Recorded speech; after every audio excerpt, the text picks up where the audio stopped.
Welcome to the first episode of the Madcast. I'm your host, Kyle Huffman. Today I want to talk about one thing and one thing only, and that's the signing of these people that just been cleared off of waivers.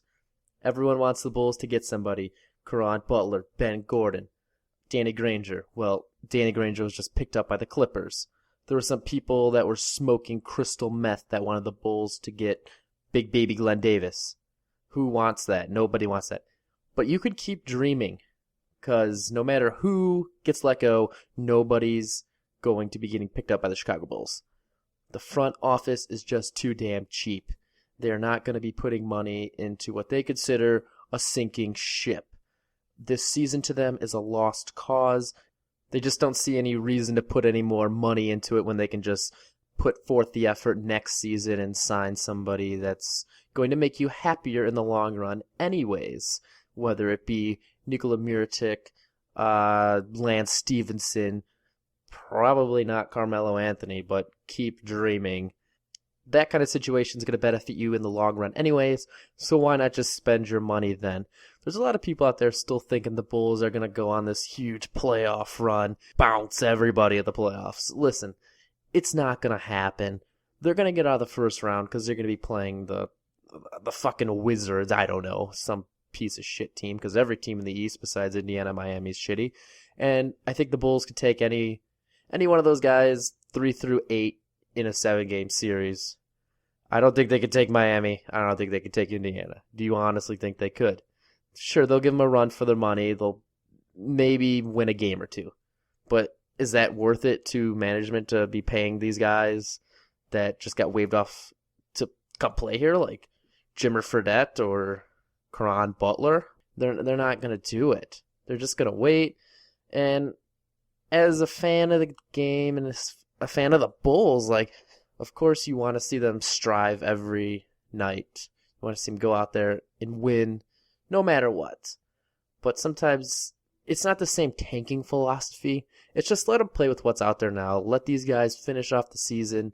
They're playing strong. They're playing great basketball, all things considered.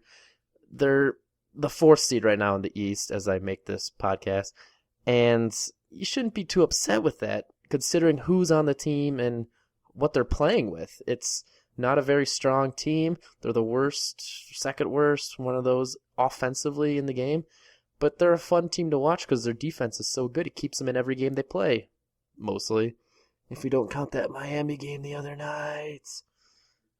But don't expect to see any new Bulls the rest of the season. Now, believe me, I would love for nothing more than to have this be thrown in my face. To have you come back and say, "Hey, idiot, during your stupid first podcast, you were wrong."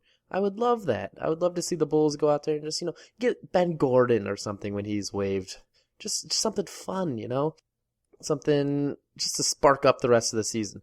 But I expect to see the same starting 5 out there the rest of the season, the same bench, same everything. Maybe the different lineup, maybe Eric Murphy gets some playing time. I highly doubt it. I just don't see new faces coming in, not even Ben Gordon. I mean, obviously Jimmer Fredette could come in. He'd be a fine piece off the bench to come in, shoot some threes maybe, I don't know. He's decent enough. He just doesn't get the playing time he needs in Sacramento, which is why he's going to benefit some other team a lot more than he was Sacramento. I think the Bulls would be a good fit for Jimmer Fredette. He's just not going to come here because Garpax isn't going to make the move. They're not going to pull the trigger. They're not going to be like, "Hey, Jimmer, we got a spot right over here for you, buddy." It's not going to happen. If they wanted him for next year, that's the only situation I can see it happening, is if they get him this year to try to keep him for next year. But again, I still don't even see that happening. It would just make too much sense for the front office to try to do something like that. Get a guy, get him in their system early, try to work with them, get them prepped for the season when you're actually going to make this playoff run. Because, they're not going to keep Kirk next year. If they do, that's phenomenal. Like, that's blowing my mind. That's a different subject for a different podcast, though.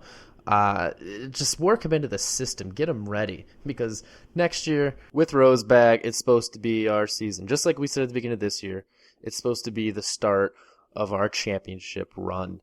With Noah playing as well as he is, with Boozer being amnestied, Dangon. I mean, it's going to be a little different of a team, but it's going to be what Garpax has in mind to push for a championship. So why not get a guy now so you don't have to reaccustom somebody at the beginning of the season? Just have him already be worked into the system so he's ready to go.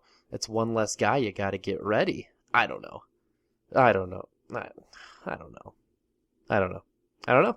I don't know. I just I don't know. Whatever. Thanks for listening. And as always, stay beautiful.